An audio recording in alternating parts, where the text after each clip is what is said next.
Nous bâtirons dans le bonheur. Car si voilà le pays nous appelle, si nous avons dans la paix, la donner la liberté, notre devoir sera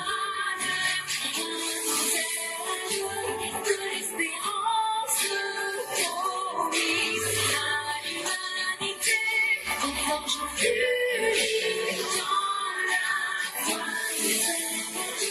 La patrie de la paix, la patrie de la paix, fraternité. La patrie de la paix, fraternité.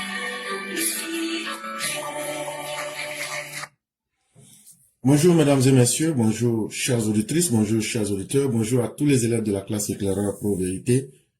Bienvenue sur votre plateforme préférée en cette date du 22 août 2025. Merci de nous faire confiance et merci surtout d'être ici pour convaincre sans chercher à vaincre qui que ce soit. La pensée du jour, elle est simple mais elle amène à réfléchir. Si tu ne te suffis pas à toi-même, tu seras toujours dépendant des autres. Et si tu es dépendant des autres, tu seras toujours fragile. C'est une pensée simple, mais très profonde, sur laquelle chacun doit méditer. Dans cette vie, soyez fiers de ce que vous êtes. Dans cette vie, n'enviez personne. Parce que chacun porte sa propre croix. Chacun porte ses propres difficultés. Dans cette vie, ne vous oubliez pas en étant impressionné par les autres. Restez simplement vous-même. Soyez satisfait de ce que vos efforts et vos capacités vous donnent. Et n'enviez jamais quelqu'un au point de rendre cette personne meilleure que vous. Chaque fois que vous vous sous-estimez vous-même, que vous trouvez que vous avez moins, cela permet aux autres de profiter de vos faiblesses. Et tant que vous donnez l'occasion aux autres de profiter de vos faiblesses parce que vous ne vous suffisez pas à vous-même, vous allez toujours être fragile. On dit comme ça que le temps finit par révéler la vraie nature de toute chose. Ok, oui. Dans cette vidéo que je vais jouer, vous comprendrez de quoi il est question. Cette vidéo va vous parler de Chaka Dian et de la vraie nature de ce monsieur qui n'est pas quelqu'un de reconnaissant du tout, qui pense que c'est à lui que le monde entier doit tout. Parce que le jour que lui il est né, c'est au centre de la terre que lui il est né. Donc le monde entier doit se plier à ses pieds et le monde entier lui doit tout. Ici, notre mère bien-aimée, que nous appelons ici la Go Rosalie, nous montre des côtés sombres de Chaka Dian. On vous l'a dit ici à plusieurs fois, peut-être que les gens n'ont pas prêté attention, mais maintenant peut-être venant d'autres personnes, et surtout de ceux qui ont pratiqué Chaka Dian, de ceux qui ont été ses collaborateurs, voici ce que la Go Rosalie nous dit ici sur Chaka Dian. Je vais révéler quelque chose aux Ivoiriens et à toute l'Afrique. Après le coup d'État de 1999, le président Bédié ne prenait plus au téléphone M. Tidjane Thiam jusqu'en 2020. Et ils n'ont changé aucun mot jusqu'en 2020. Le premier mot qu'ils ont échangé, c'est quand M. Tidjane Thiam a perdu son fils en 2020. Il a appelé le président Nicolas Bédié pour l'informer. Et c'est comme ça que le président Bédié l'a pris la première fois en 20 ans au téléphone. L'histoire du conseiller bien. Quand je sortais de prison, je fais une autre révélation. Quand j'étais en procès, il y a des choses que je ne pouvais pas dire parce que ça concernait juste mon dossier d'exclusion du parti. Pourquoi? Oui, parce que le président Henri Konan Bédié m'a dit, à moi, Yapo Valérie, quand il était en exil, de ce côté, M. Tidjane Thiam était à 1 heure de lui. M. Tidjane Thiam ne lui a pas rendu une visite pendant son année d'exil jusqu'à ce qu'il revienne en Côte d'Ivoire. Et c'est lui qui l'avait proposé ministre. Il ne lui parlait pas. Et dans certains minutes, M. Tidjane Thiam ne disait pas du bien du président Henri Konan Bédié. Il l'a dit encore. Il a dit dernièrement dans une interview que le président Bédié a fait une élection tronquée en 95. Vous voyez ce qu'il pense de son patron. Vous voyez ce qu'il pense de lui. Et le président Bédié savait tout ça. Quand il est revenu en 2022, il a révélé encore dans une interview, avant vous, je ne sais pas si c'est chez vous ou c'est chez... Il a dit, quand il est revenu en Côte d'Ivoire, la première fois, il allait parler de son ambition au président Alassane Ouattara. Il a mis encore le président Bédié de côté, alors qu'il dit qu'il est PDCI RDA. C'est du fou. Quand il est venu, il a dit au président Bédié à Taoukouron, je vais me mettre à jour. Je vous dis qu'il a payé 3 200 pour 23 ans d'absence. Savez-vous combien coûte la carte de membre? 500 000. 3 200 ne peut pas couvrir 23. Et moi, je vous dis, et j'assume, Valérie Yapo, moi, c'est la nappe politique du siècle en Côte d'Ivoire. Est-ce qu'on peut... Et donc, Tidjane Thiam, comme elle le dit, est l'arnaque politique du siècle. Et Dieu merci, venant des membres du PDCI, ça ne fait que nous conforter dans notre position et dire à tous ceux qui avaient voulu faire de lui quelque chose d'extraordinaire qu'il ne le sera pas. Parce que le PDCI même commence aujourd'hui à nous montrer les vraies limites de Chakadjan. On va toujours continuer quand le PDCI confond Joseph et Madoff. C'est un texte de notre frère, père, Mohamed, que nous allons lire et vous expliquer son contenu. Mais bien avant la lecture, voici d'abord une vidéo à suivre pour appuyer la bonne compréhension de la lecture que nous allons faire.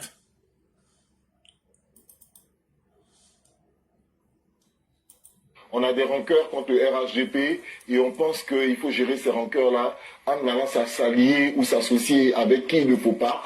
Mais c'est le moment de se réveiller. Vous savez, le PDCI a fait une erreur. Dans cet amour fou pour Alassane Ouattara, le PDCI voulait son Alassane Ouattara. En cherchant son Alassane Ouattara, ils sont allés prendre la mauvaise copie qui est Tidjane Thiam. C'est malheureusement la mauvaise copie. Il n'est pas prêt. Il ne s'est pas apprêté. C'est le moment, je l'ai dit moi à plusieurs reprises, il fait son bonhomme de chemin, mais je crois qu'il n'est pas rentré dans la bonne école. La seule école footiste qu'il avait, c'est l'école d'Alassane Ouattara, c'est l'école du RHDP. Il aurait dû prendre le chemin de cette école. Mais il n'est pas tard, ni pour lui, ni pour les militants, de s'orienter vers ce qui permettrait à la Côte d'Ivoire de remettre les enfants de Félix Houphouët-Boigny ensemble et de permettre à la Côte d'Ivoire d'aller de l'avant. Qui peut aujourd'hui sauver le PDCI? Bien sûr. Qui peut sauver le PDCI. Cette alternative peut sauver le PDCI. Moi je dis, je ne parle pas à la place du PDCI du RHDP, mais je dis que hier, le PDCI, certains cadres qui sont restés nous ont dit, non, on ne veut pas voir disparaître le nom du PDCI RDA, mais que d'aller signer une alliance avec le PPA, si vous signer une alliance avec le RHDP. C'est plus cohérent. C'est plus cohérent. Et donc après cette vidéo, nous allons donner une explication sommaire du texte qui a pour titre « Quand le PDCI confond Joseph et Madoff ». Les illusionnistes comme Tidjane Thiam ne sont pas une espèce rare. Non, ils abondent dans l'histoire, se reproduisent de siècle en siècle, toujours vêtus du même manteau trompeur. À savoir, génie en façade, mais la supercherie en coulisses. Bernard Madoff, par exemple, ce financier adulé de Wall Street, avait bâti une pyramide de Ponzi qui a englouti des milliers de fortunes et ruiné des familles entières. Sur papier, il était un messie économique. En pratique, il n'était qu'un mirage destructeur. Les gens comme les Chakadjan, là, quand tu les vois là, tu penses que personne ne peut atteindre leur niveau. Quand eux-mêmes ils viennent parler d'eux là, tu vas dire, ce qu'eux ils ont fait là, il n'y a pas quelqu'un qui peut les atteindre. Mais tout ce que vous voyez dans les gens comme les Chakadjan là, c'est flocon, c'est waiko. Il n'y a rien dedans. À part le fait de dire, je suis petit-fils de Félix Houphouët-Boigny, parce que Houphouët a accepté que son père, migrant du Sénégal, soit venu là. Il n'y a rien dedans. Quand vous les voyez là, on va dire c'est un génie, c'est un premier de classe, c'est comme ça. Un premier de classe qui n'arrive pas à se faire embaucher avant ceux qui étaient les derniers de la classe à la Polytechnique. En réalité là, ce sont des espèces qu'on retrouve partout, c'est-à-dire les hommes malhonnêtes, les hommes sans fond. Et ça, ce n'est pas une espèce qui est rare. Tu trouves ça partout. C'est eux qui ont besoin de montrer qu'ils sont honnêtes. Et donc là, ce besoin de montrer qu'ils sont honnêtes, ça fait qu'ils se donnent un genre, un air, alors que on peut vous citer à l'appel des exemples comme ça. Par exemple, Bernie Madoff, qui était un financier à Wall Street. Il a blagué ses propres parents juifs, il a pris leur argent et il a fait une pyramide de Ponzi. Ça veut dire quoi? Ça veut dire, Mère Sali, ou bien les élèves de la classe me font confiance. J'approche les élèves de la classe, j'ai dit, si Mère Sali me donne 1000 francs, dans 3 mois, elle aura 10 000. Mère Sali me fait confiance. Quand elle me fait confiance, j'ai dit, pour que ton argent fructifie, le business il est bon. Fais venir Mère Fatoumata Coulibaly, fais venir d'autres personnes proches de toi. Comme ça, elle aussi, elle va aller toucher d'autres personnes. Et quand elle touche d'autres personnes proches d'elle, eux aussi, ils tombent dans la supercherie. Maintenant, je collecte l'argent avec eux, je donne les 10 000 de Mère Sali. Elle va devenir un premier témoin vivant. Elle va aller pour convaincre les autres et envoyer plus de personnes. Et je monte une pyramide. Ceux qui sont les premiers, qui sont venus me donner leur argent, je prends cet argent-là pour payer ces mêmes premiers. Et les derniers qui viennent là, leur argent là, puisque ça devient beaucoup de personnes, je prends leur argent pour payer les premiers. Et comme ça, je rends le business, le mensonge très crédible. Mais ça aura une fin. Parce que nous ne sommes pas une espèce illimitée sur la terre. Quand les gens vont finir d'épuiser leur cercle, le Ponzi prend fin. Et c'est comme ça que celui qui avait été présenté comme le messie économique de Wall Street, Bernard Madoff, a mis en pratique cette arnaque pour ruiner des milliers de familles et de fortunes ici aux États-Unis. Mais quand tu le voyais parler, ou bien sa réputation qui avait été bâtie de toutes pièces, tu pensais que c'était quelqu'un qui pouvait tirer le ciel pour faire tomber sur la terre. C'est de cette même manière-là que les gens ont voulu nous vendre Chakadjan, Tidjam Thiam. Un deuxième exemple que je peux encore vous donner, c'est Carlos Ghosn. Une autre star planétaire de l'industrie automobile avait lui aussi l'étoffe d'un demi-dieu moderne. Charismatique, visionnaire, autoproclamé, mais rattrapé par ses excès, ses évasions financières et finalement sa fuite rocambolesque. Il y avait Carlos Ghosn qui sur le papier et dans les médias, on disait même qu'il était plus qu'un demi-dieu.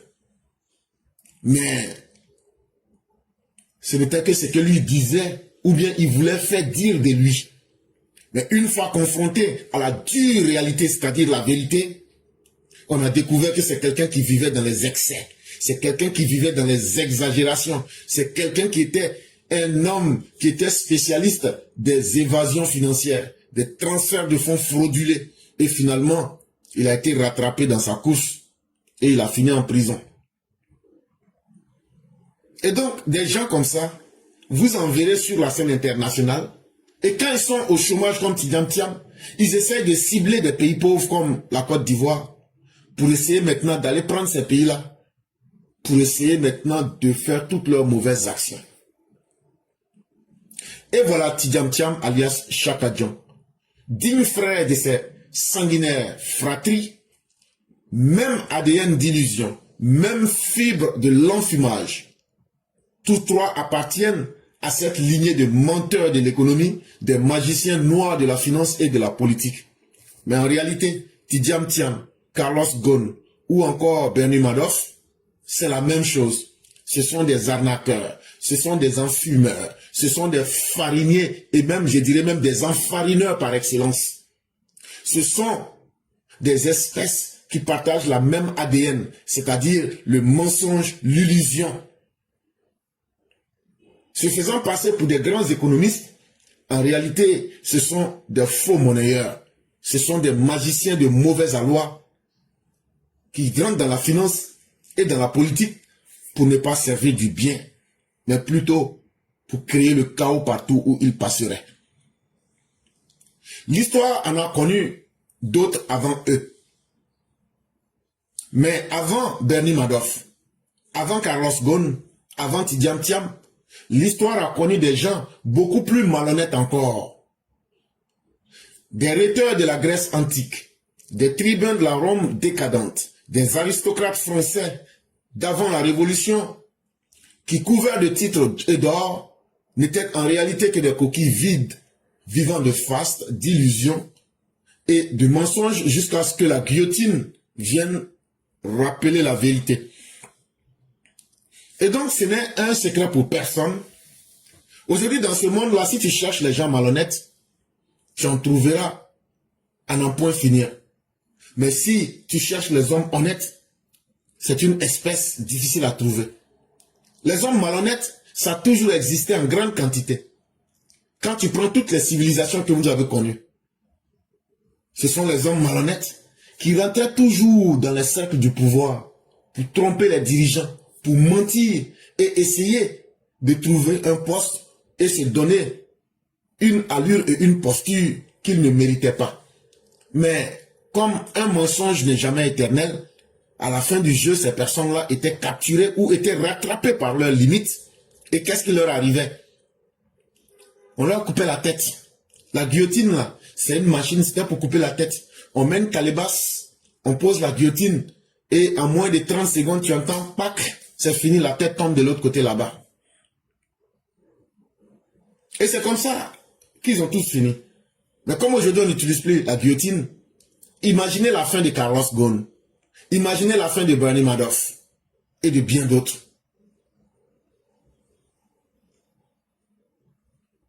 Ils ont tous connu une fin rocambolesque. C'est la triste vérité. Ce sont tous des coquilles vides. C'est des gens qui aiment le luxe. C'est des gens qui aiment la facilité. C'est des gens qui vivent dans les illusions. C'est des gens qui vivent dans le mensonge. Et comment voudrez-vous que ces personnes finissent? C'est exactement comme ce qui arrive à Chaka Dian aujourd'hui. Tout son mensonge s'est écroulé. Face à ces magiciens de l'arnaque, surgissent de temps à autre des êtres d'une autre essence, des êtres rarissimes, envoyés par l'histoire pour bâtir là où les autres détruisent. Alassane Ouattara est de ceux-là. Il est le Joseph de la Côte d'Ivoire. Comme le Joseph de la Bible, jeté au fond d'un puits par ses frères jaloux, vendu comme esclave, mais qui finit par devenir le maître des greniers de l'Égypte et le sauveur d'un peuple entier. Je vous ai montré l'espèce qu'on trouve le plus sur la terre, les malhonnêtes, mais il y a aussi une autre espèce qu'on ne trouve pas beaucoup. Cette espèce-là, ce sont les gens de qualité. Ce sont des gens qui sont très rares à trouver, des gens qui savent faire la promotion des bonnes valeurs, qui savent faire la promotion du travail, qui bâtissent leur réputation sur leur dignité et sur leur travail. Et cette espèce qu'on trouve très rarement dans l'histoire, c'est ceux-là qui savent bâtir des nations, c'est ceux-là qui savent construire des peuples, c'est ceux-là qui savent maintenir la paix, et c'est ceux-là qui savent donner de l'espoir à leur peuple. Et Alassane Ouattara fait partie de cette espèce très rare, comme le prophète Joseph, qui se retrouve en Égypte à travers une manigance de ses frères et qui plus tard va devenir un homme très important auprès du pharaon de l'Égypte. Et il va laisser ses traces dans l'histoire. Ces hommes comme Alassane Ouattara, comme Joseph, sont très rares. Mais c'est des hommes qui laissent des traces indélébiles, des traces qu'on ne peut pas effacer dans l'histoire des peuples. Et ça, c'est important que vous reteniez ceci, cher peuple de Côte d'Ivoire. Alassane Ouattara n'est pas un bavard. Alassane Ouattara n'est pas quelqu'un qui parle. Comme on le dit dans les 48 lois du pouvoir, il pose des actes qui parlent plus fort que la parole elle-même. Parce que ce qu'il fait restera dans le temps et restera dans les mémoires parce qu'il a conquis les cœurs et les esprits. Là où les Madoff, les Carlos Ghosn, les Tidjam Thiam sèment la désillusion, le président Alassane Ouattara bâtit la prospérité. Et l'exemple est très simple. Tout ce que vous voyez aujourd'hui, les Nini Boudoumé alias Issoufou Sila Babo Laurent, ou bien encore les Chakadjan alias Tidjam Thiam, vous les voyez aujourd'hui, on veut prendre le pouvoir, on veut prendre le pouvoir.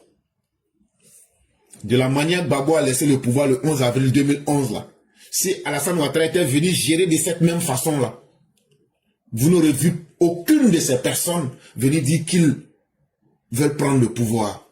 Mais parce qu'il y a eu quelqu'un qui a rebâti sur les ruines que eux ils ont laissées.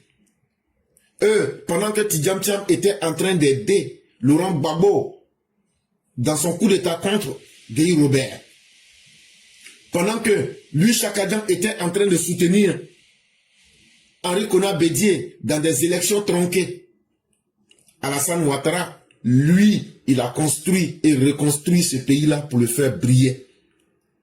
De sorte que les illusionnistes comme Chakadjan aujourd'hui pensent que c'est leur temps et c'est leur tour.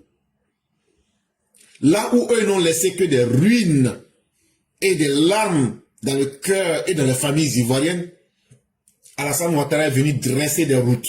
Il est venu, il a imposé des ponts. Il est venu, il a bâti des hôpitaux. Il est venu, il a placé des universités. Et de cette façon-là, Alassane Ouattara a fait écrouler tous les faux prophètes, comme de la manière les idoles de carton tombent et s'écroulent. Et il a dressé le mur de l'histoire, le mur de la dignité des grandes figures, le mur de la bénédiction du Dieu de Joseph.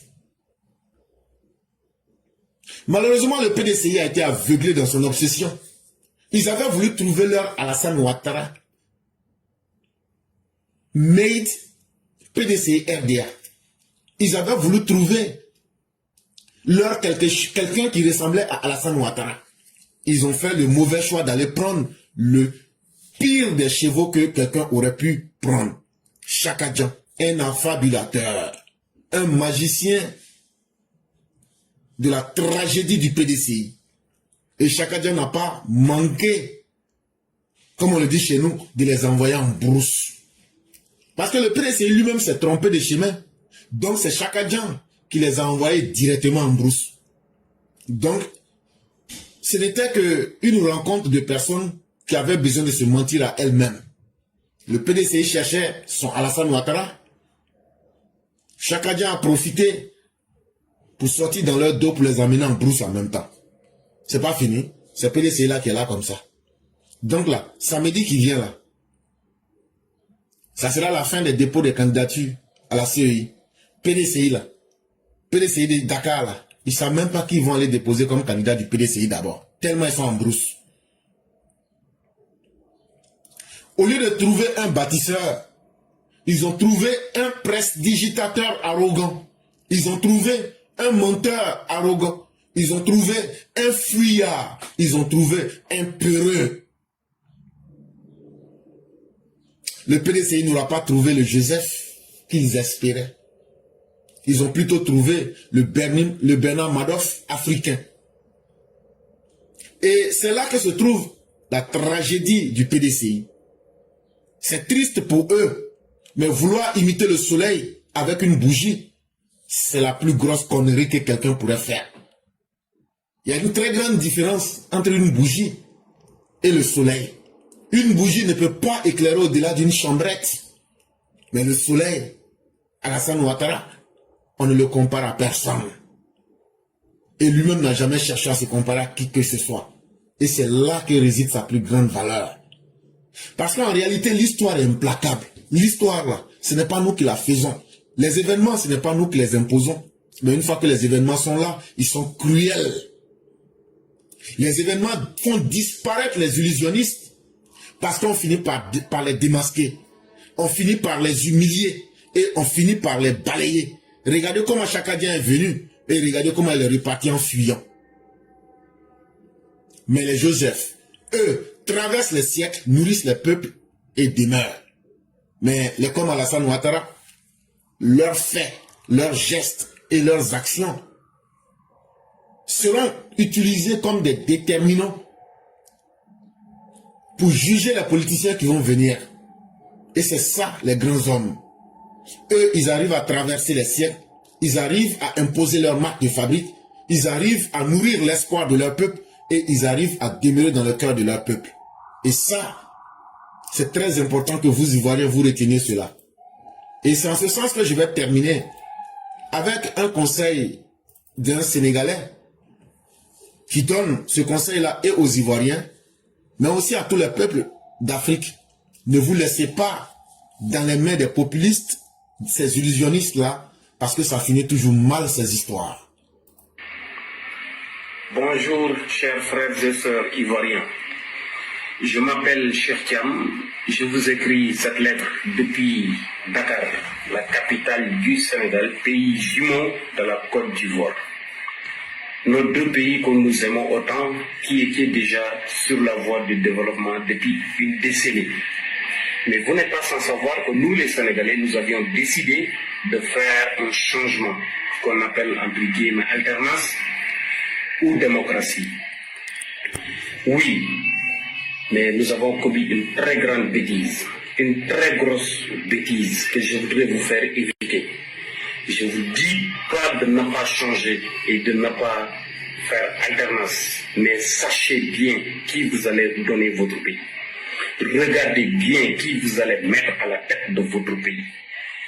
Sénégal et la Côte d'Ivoire étaient sur la voie du développement. Nous avons décidé d'interrompre via le comble de l'ignorance. On dit démocratie, c'est pas démocratie ici, c'est inaptocratie. Une population à moitié inapte, que la démocratie permet des médiocres, des manipulateurs, des menteurs, des populistes, des beaux parleurs, des charognards, des coureurs de jupons font partie de la compétition.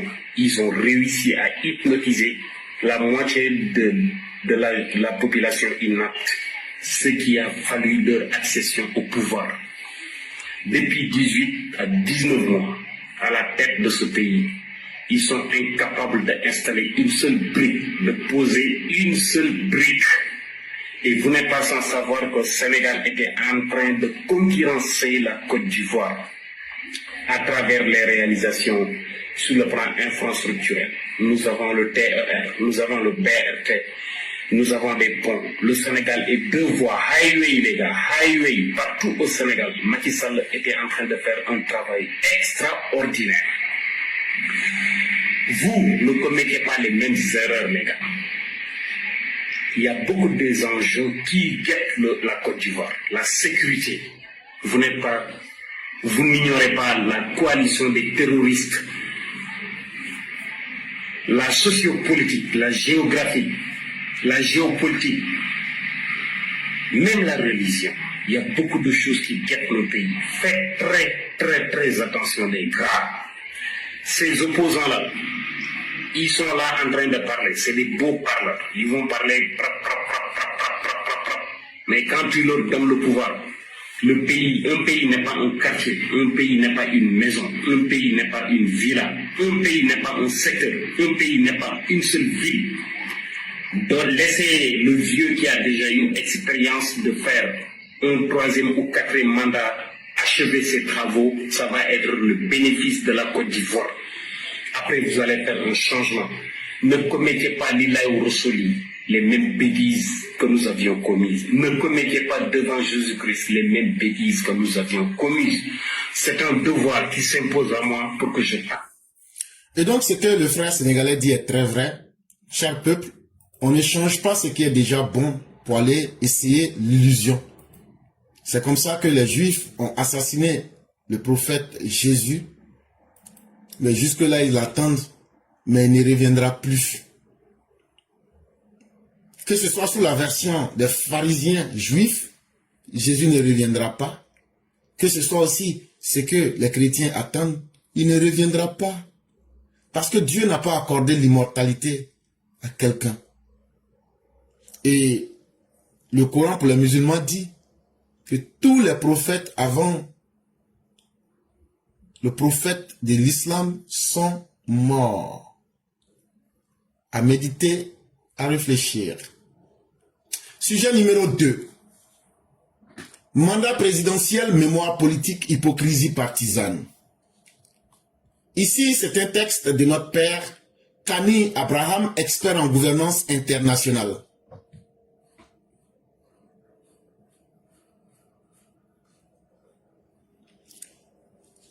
Par-delà les discours, les faits résistent. En Côte d'Ivoire, le débat sur la légitimité des mandats présidentiels ressurgit à chaque échéance électorale, souvent teinté d'amnésie stratégique et de calculs partisans. Pourtant, l'histoire politique du pays offre des repères clairs et parfois dérangeants que les formations politiques semblent oublier à géométrie variable. Prenons quelques-uns de ces exemples. Et donc, quand vous voyez certains venir nous parler de mandat présidentiel, en fait, tout ce beau discours-là, derrière, il y a une hypocrisie pour attirer les faveurs sur soi-même, pour essayer d'avoir raison. Mais, Dieu merci, tout le monde n'est pas frappé d'amnésie en Côte d'Ivoire. Ça veut dire, la maladie qui fait qu'on oublie notre présent et notre passé, là, c'est pas tout le monde qui a cette maladie-là en Côte d'Ivoire. C'est vrai que les gens parlent par calcul pour attirer les faveurs sur eux-mêmes. Ils veulent nous faire oublier l'histoire de la Côte d'Ivoire. Ils veulent nous faire penser que la Côte d'Ivoire, c'est un pays, on n'a pas de repères, on ne sait pas comment on commence et où on commence et où on va. Mais ce qui est important, c'est qu'il y a des vérités là, même si ça dérange là, il faut être capable de le dire. Parce que ce qui peut vous avoir fait plaisir, vous ne pouvez pas interdire cela aux autres. Et ce qu'on va vous dire, vous les gens du PDCI, tout le monde peut parler des mandats, mais vous là, au PDCI, vous ne pouvez pas parler des mandats. Le PDCI a fait 33 ans au pouvoir. J'ai bien dit qu'il y aura des vérités qui dérangent. Ah oui. Le PDCI a fait 33 ans au pouvoir. Et si le PDCI dit que faire 4 mandats n'est pas bon, c'est que eux-mêmes là, ils font un déni de l'héritage de Félix Houphouët-Boigny. Parce que 33 ans au pouvoir là, ça fait partie de l'héritage de Félix Houphouët-Boigny. Je vois un imbécile heureux qui est sur la plateforme qui s'adonne à cœur joie à des propos d'idiots. Mais je vais lui faire comprendre que lui-même, son père là, dans leur village là, quand on a circoncisé son papa là, ça a été mal fait. Ça a été une circoncision ratée. C'est son enfant qui est là comme ça. Donc, chers élèves de la classe, concentrez-vous sur ce que je suis en train de vous dire. Celui-là, c'est l'enfant d'un homme mal circoncis qui est là comme ça. Donc là, ne vous intéressez pas à lui. Regardez même ses propos décousus et regardez son comportement. C'est le comportement digne des endoctrinés du PPACI et des cochons congelés et de frustration du PPACI qui se retrouvent sur la plateforme. Et son comportement de cochon, il ne le fait que le répandre. Et donc, intéressez-vous à écouter ce que je vous dis. Ce serait mieux. Les 33 ans de pouvoir de Félix Houphouët-Boigny là, si le PDCI en a honte aujourd'hui pour nous dire qu'on ne peut pas faire 4 mandats, ou faut faire combien de mandats? Ça là, venez, on va parler de ça parce que ça fait partie aussi de l'héritage de Félix Houphouët-Boigny. Félix Houphouët-Boigny, le père fondateur de la Côte d'Ivoire moderne, a dirigé ce pays pendant plus de 3 décennies sans interruption. Son parti était alors le seul autorisé. Et la Constitution ne prévoyait ni limitation de mandat, ni alternance. On parlait alors de parti unique. Ce monopole politique, assumé et institutionnalisé, a façonné aussi la Côte d'Ivoire. Donc, ayez le courage de dire clairement les choses avec la vérité de l'histoire. Si les autres veulent être frappés de cécité pour oublier et ils ne sont pas capables d'assumer leur héritage, rappelez-leur ce qu'ils sont. Houphouët a dirigé la Côte d'Ivoire pendant 33 ans. Le parti unique. On ne parlait pas de limitation de mandat. On ne parlait pas d'alternance. Mais comment se fait-il aujourd'hui que vous avez honte de ce que Félix Houphouët-Boigny a fait. Et c'est dans ces 33 ans-là que Félix Houphouët-Boigny a pu construire un pays qu'il a laissé. Il n'est pas le père de la Côte d'Ivoire moderne par hasard. C'est parce qu'il a eu le temps de faire le travail qu'il devrait faire. Et ça, il a pris 33 ans pour le faire.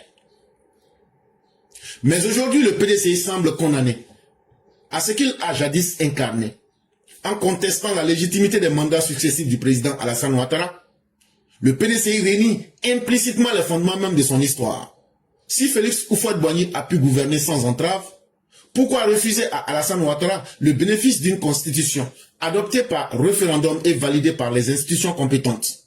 Le paradoxe est frappant. Le PDCI célèbre Houphouët, mais critique le mécanisme qui a permis à son règne d'être sur 33 ans.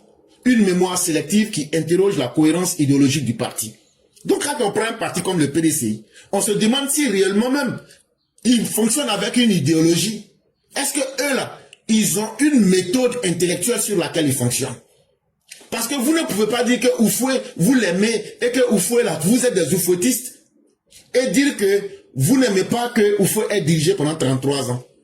S'il n'avait pas dirigé pendant 33 ans, est-ce qu'il aurait pu construire la Côte d'Ivoire pour que vous l'utilisiez aujourd'hui en modèle? Mais pourquoi vous voulez critiquer Alassane Ouattara quand la Constitution lui permet de faire le deuxième mandat de la Troisième République? Non seulement vous ne dites pas la vérité, mais vous essayez de travestir la réalité. Et comme dans un paradoxe, vous aimez Félix Houphouët-Boigny, tant qu'il est Félix Houphouët-Boigny, vous aimez son héritage sur 33 ans, mais vous n'aimez pas qu'il ait fait 33 ans de pouvoir. Mais finalement, qu'est-ce que vous recherchez? Vous êtes en contradiction avec la base même de votre idéologie. Parce que sans ces 33 ans-là, Houphouët n'aurait jamais pu réussir à faire ce qu'il a fait.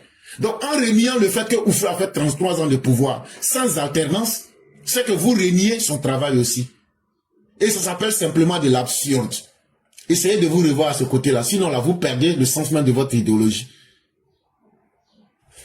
On revient au deuxième cas. Le PPACI, LMP, FPI, COGEP, MGC, GPS, tout ça là c'est même parti, tout ça là c'est même chose. C'est même parti des babos là. Eux, ils voudraient se présenter comme des gens qui sont dans la légalité.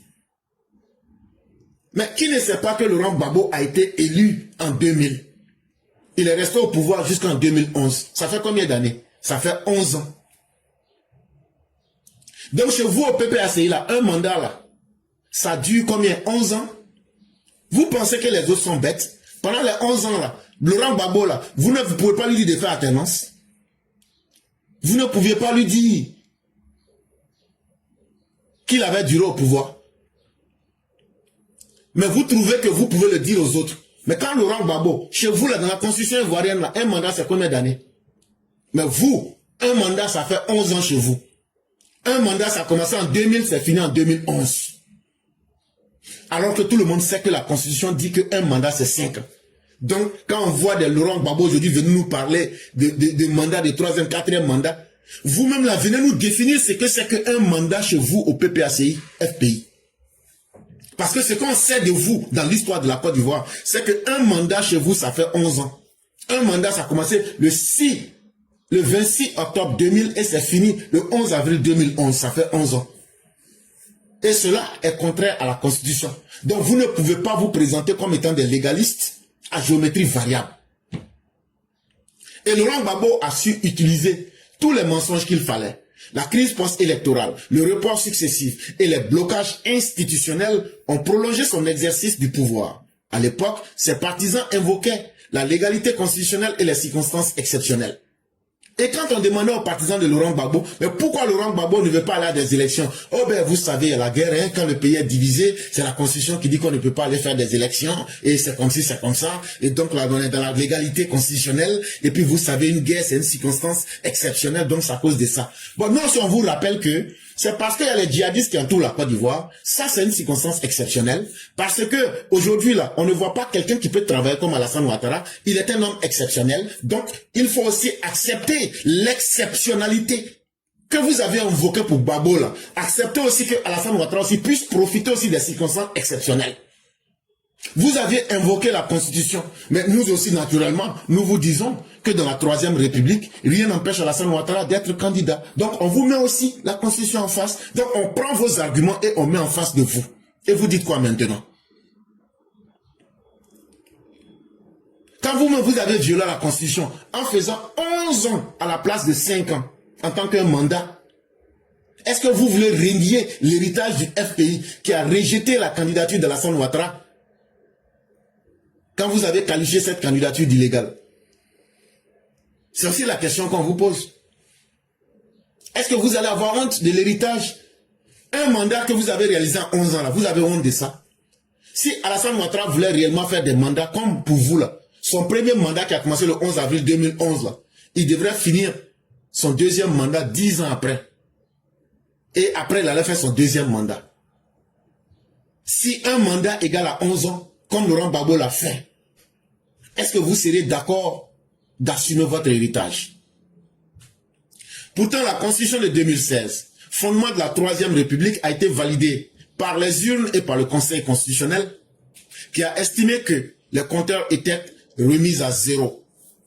Et donc, avant de se plaindre pour jouer les légalistes, retournez en 2016. C'est le peuple qui allait voter par référendum pour dire nous reconnaissons que cette nouvelle constitution de 2016 est une bonne chose. Et le Conseil constitutionnel ainsi que le peuple de la Côte d'Ivoire ont validé pour dire les compteurs sont remis à zéro. Chers parents, vous voyez, le gars qui était en train de jouer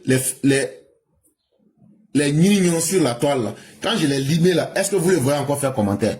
Vous là, vous ne savez pas comment maltraiter les gars. Les gars là, quand ils sortent là, il faut être 10 fois plus sauvage que eux. Depuis que j'ai limé là où il fallait là, est-ce qu'il a fait un commentaire encore? Apprenez à être des durs à cuire. Apprenez à être violents. Quand ils viennent comme ça pour se montrer mal élevés là, vous frappez dans la gueule du porc. Ne discutez pas avec eux, ne soyez pas tendre avec eux. Quand ils viennent là, limez là avec une sauvagerie légendaire. Depuis que je l'ai limé seulement là, est-ce que vous le voyez encore? Ne vous amusez jamais avec un gars, c'est l'espèce des porcs. Ils ne sont à l'aise que dans la pourriture. Non, vous voulez expliquer. Non. Quand je l'ai limé là, est-ce qu'après là, on est là, vous tous vous êtes là, on est plus de 2000 personnes. Est-ce que vous avez vu, il est ressorti pour faire un commentaire encore? Ce sont des sauvages dans leur âme et dans leur nature. Ne vous amusez pas avec eux. Et donc, si les 10 ans que Laurent Gbagbo a pu faire au pouvoir sans les justifier, pourquoi refuser un mandat conforme à la Constitution, qui est la loi fondamentale de la Côte d'Ivoire? Le rejet semble moins juridique que politique et révèle d'une posture opportuniste. En réalité, si Laurent Gbagbo a pu faire 10 ans, qu'il ne peut même pas justifier au regard de la Constitution, pourquoi lui va refuser à Alassane Ouattara de faire un mandat alors que la Constitution lui permet cela? Leur fondement n'est pas juridique, ce n'est même pas politique. C'est simplement de l'opportunisme. Parce que c'est ce que les gens aiment entendre. Donc eux vont prononcer ça. Et si les gens du RHDP s'amusent à se faire distraire, ils vont profiter de cela pour vous avoir et puis ils vont progresser. Maintenant, je vais vous parler de mandat et de légitimité. Parce qu'il faut expliquer ce qu'il faut aux gens. La constitution ivoirienne actuelle ne limite pas explicitement les mandats dans le cadre de la Troisième République. Le Conseil constitutionnel a tranché. Le mandat de 2020 est le premier du président Alassane Ouattara sous le nouveau régime. Les oppositions peuvent contester, c'est d'ailleurs leur droit, mais les institutions ont parlé. Si l'on veut remettre en cause ce mandat, alors il faut aussi interroger les 33 ans de Félix Houphouët-Boigny et les 11 ans de Laurent Gbagbo à la tête du pays illégalement, car la légitimité ne peut être invoquée à la carte. Et puis, chers parents, il faut qu'on explique très bien les choses. Tout ce que les opposants sont en train de dire, non seulement ils sont en train de mentir, mais ils veulent vous tromper. Ils veulent contester les institutions. Ce n'est pas seulement la vérité de la Constitution qu'ils veulent contester, mais c'est l'ensemble même des institutions qu'ils veulent contester. Alors que s'il y a des gens qu'on devrait interroger, et si eux-mêmes ont le courage d'aller s'interroger eux-mêmes, pourquoi eux ils ont accepté les 33 ans de Félix Houphouët-Boigny? Pourquoi ils ont accepté les 11 ans de Laurent Gbagbo au pouvoir? Et pourquoi ils veulent invoquer la légitimité alors qu'eux-mêmes sont dans l'illégitimité? Est-ce que quelqu'un qui est dans le péché peut donner des conseils à quelqu'un qui est dans la grâce de Dieu? Je crois qu'il faut grandir. Il faut revenir vers une démocratie des adultes. La Côte d'Ivoire mérite mieux que des querelles de mandat à chaque cycle électoral. Elle mérite une opposition cohérente, une mémoire politique honnête et un respect sincère des règles du jeu. Le débat démocratique ne peut se construire sur des indignations sélectives. Les faits sont têtus et ils parlent aujourd'hui en faveur de la légalité du mandat du président Alassane Ouattara. Et donc les gens peuvent gloser, ils peuvent être dans leur oisivité légendaire, dire tout ce qu'ils veulent, mais la réalité, elle est en face de chacun. Bédier ici a fait 9 ans à la suite d'un pouvoir tronqué. Ça n'a pas gêné.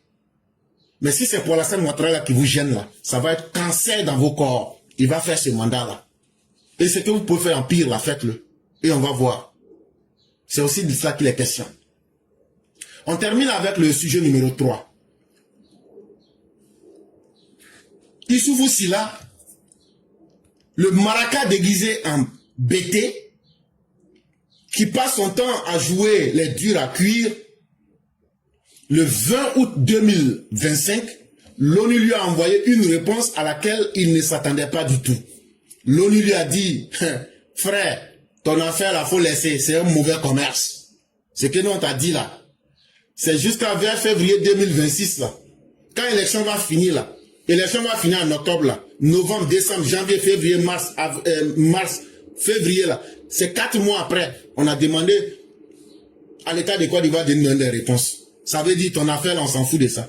C'est pas toi qui disais que tu t'en fous de la communauté internationale. Aujourd'hui, tu as besoin de la communauté internationale. On va te faire lire. Le gouvernement ivoirien recadre Laurent Gbagbo et son recours à l'ONU. Et donc, après l'ONU et son verdict qui a été totalement en défaveur de Nini Boudoumé. Nini Boudoumé, ça veut dire celui qui est revenu du pays des morts. Ça veut dire qu'il y a odeur de cadavre derrière lui. Il y a odeur de la mort toujours derrière lui. Ce sont les avocats de l'État de Côte d'Ivoire qui sont revenus à la charge pour mettre Issoufou Silla, alias Laurent Gbagbo, de Caille à sa place. En 1983, tu allais rendre visite à tes parents à Caille, non? Ça fait quoi? Faut accepter. Le bras de fer juridique et politique entre Laurent Gbagbo et l'État de Côte d'Ivoire s'intensifie à l'approche de la présidentielle. Au lendemain de l'annonce faite par l'équipe de Laurent Gbagbo d'avoir saisi le Comité des droits de l'homme et des Nations Unies pour dénoncer des prétendues violations graves entre guillemets de ses droits civils et politiques, le gouvernement a réagi avec fermeté. Donc, il allait mentir aux gens de l'ONU là-bas. Je crois que c'était le 21 juillet 2025 que ses droits civils et politiques sont gravement violents en Côte d'Ivoire. Que lui demande à l'ONU de prendre des mesures temporaires pour bloquer ça. Pour que lui n'a qu'à être candidat et puis lui va maintenant venir faire élection. C'est ça, le 20 août 2025 là, l'ONU a rejeté tout ça. Ils ont mis ça à la poubelle. Et hier, jeudi 21 août 2025, dans un communiqué signé par Jean-Marc Fedida, l'avocat de l'État de Côte d'Ivoire, il a été rappelé à Laurent Gbagbo qu'il a été définitivement condamné le 29 octobre 2019 par le tribunal de grande instance d'Abidjan. Atteinte à la probité publique. Ça veut dire, Laurent Gbagbo, tu as été condamné le 29 octobre 2019 parce que tu es un voleur. Disons les choses simplement pour qu'on comprenne. Tu as été condamné pour vol. Tu es un voleur, braqueur. Cette condamnation, précise le document, a entraîné sa déchéance de ses droits civiques et politiques conformément au code électoral. Comme les gens du PPACI font semblant de ne pas savoir lire, alors que c'est eux qui sont les grands professeurs dans ce pays, les seuls et grands professeurs de ce pays-là, mais ils ne savent pas lire le code électoral. Laurent Gbagbo là même, lui-même il est quoi? Et puis quelqu'un va être contre lui pour gagner quoi? Pour prendre la maladie qui est dans son corps là. Toi Laurent Gbagbo là, quelqu'un va être contre toi là-haut. Pour prendre quoi dans toi? Il y a quoi de bon dans toi? On va se battre pour prendre, il y a quoi de bon dans toi? Si c'est pas maladie là. Donc, quand tu as posé un acte et que tu te comportes comme un bandit, tu subis la rigueur de la loi. Rien n'a été fait en contradiction des lois que nous nous sommes données. Si toi tu préfères, en tant qu'un anarcho-syndicaliste, tu préfères vivre dans le désordre, et puis tu as été toi-même ton propre opposant quand tu étais au pouvoir, et puis tu étais dans la luxure, et tu étais licencieux dans le pouvoir. Nous autres là, nous sommes venus pour faire travailler les esprits, et nous sommes venus pour mettre en loi ce que les Ivoiriens se sont donnés comme règle. Donc là, tu agis comme un bandit, tu seras jeté à la poubelle comme un bandit. Et en plus, ça veut faire de la politique. Mais on prend le code électoral pour te rappeler que quelqu'un qui s'est comporté comme un bandit, qui a des problèmes avec la justice, si tu es vraiment un garçon là, les 320 milliards là, faut mettre dans le panier, tu t'en vas déposer là où tu as volé. Là, on va savoir que tu es vraiment fâché. Tu as volé, tu n'as pas retenu l'argent des gens, et tu veux qu'on a qu'à te donner des droits, et tu cries partout. Bon, tu as crié là, tu vas aller mettre ton cul dehors. Parce que maintenant, l'ONU là, ce qu'ils ont mis, on va prendre pour présenter à tout le monde. Tu ne peux pas être candidat, tu ne seras pas candidat, tu ne seras pas à l'élection. Tout ce qui te reste là, c'est d'aller inviter tes parents de Caille à venir attaquer la Côte d'Ivoire avec les djihadistes. Et dans leur communiqué, les avocats de l'État de Côte d'Ivoire n'ont pas manqué de dire que cette requête, elle est aventureuse et mal fondée. Ça veut dire quoi?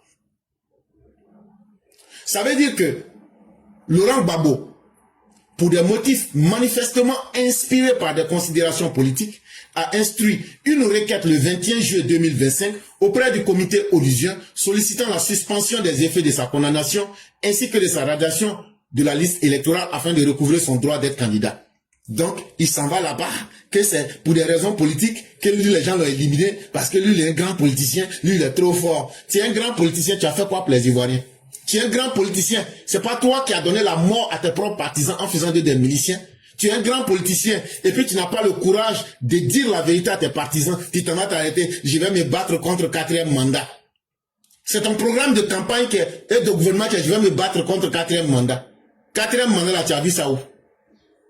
En réalité, il n'a même pas le courage de dire la vérité à ses partisans. Il leur ment. Il ment à ses partisans. Mais c'est comme ça qu'eux se considèrent politiciens parce que quand c'est un farinier, un enfarineur, c'est ça pour eux faire de la politique.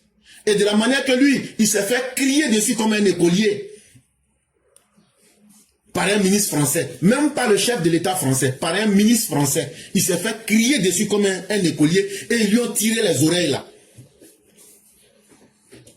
Il y a quelqu'un qui dit de mettre Laurent Gbagbo en prison. Ça va même pas tarder. Attendez d'abord. On a déjà apprêté le discours du président le 6 août là. Vous avez vu qu'il a libéré 8200 places, non? Voilà, c'est pour vous les gors, les porcs, les gorpions là. Avec votre chef là, Nini Boudoumé là. C'est pour vous on a libéré ces places là. On va vous entasser dedans là-bas. Ce n'est qu'une question de temps.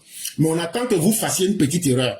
Vous avez vu les premiers gorpions qu'on a attrapés, non? Lida Kwasi, Kone Boubacar, avec tous les déchets de la société là. Voilà. Les prisons là, les places qu'on a eu à faire là, c'est pour vous les gorpions. Et donc là, ça va commencer par votre chef, le papa microbe. On va vous mettre dedans tas. Et puis il n'y aura rien. C'est pas la première fois. En 92, on l'a jeté en prison. En 2011, on l'a jeté en prison. On a trouvé même que Côte d'Ivoire ne suffisait pas. On l'a jeté même à la haie. Mais en 2025 là, c'est Maka il va manger. Votre Gbagbo là, c'est Maka il va manger là-bas. Donc ne soyez même pas pressés. On a la force, on a la volonté et on le fera comme vous le demandez. Ce n'est qu'une question de temps. Mais on attend que lui-même il fasse une erreur et puis on va le jeter dedans. Donc ne vous inquiétez pas, ça sera chose faite. On vous fait une promesse. Donc le 21 juillet 2025, c'est cet tas de mensonges là qu'il a ligué sur un chiffon pour aller déposer ça là-bas, en pensant qu'il allait pouvoir rouler encore l'ONU dans la farine.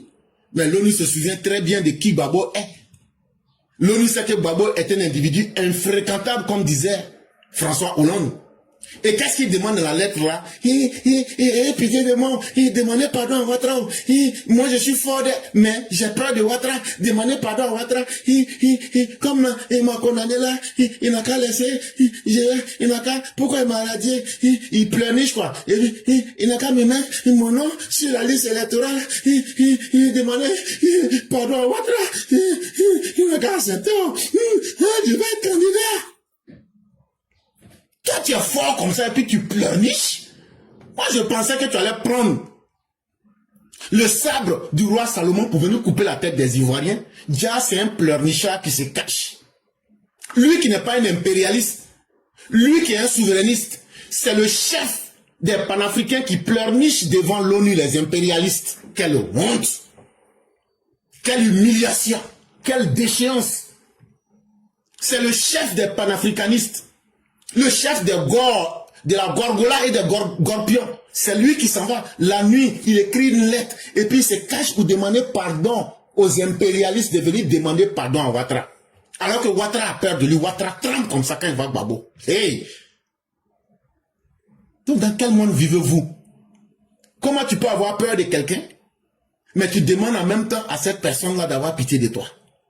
Il faut être vraiment avec un cerveau de porc pour comprendre cette logique. Mais la réponse du comité de l'ONU a été claire.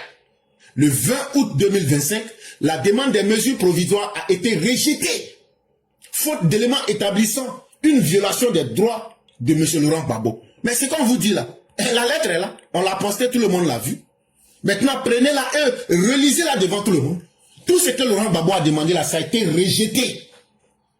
Et ils ont dit, il n'y a aucun droit de Laurent Gbagbo qui a été violé. Et donc là, eux sont d'accord avec ce que l'État de Côte d'Ivoire a fait. C'est ce que ça veut dire.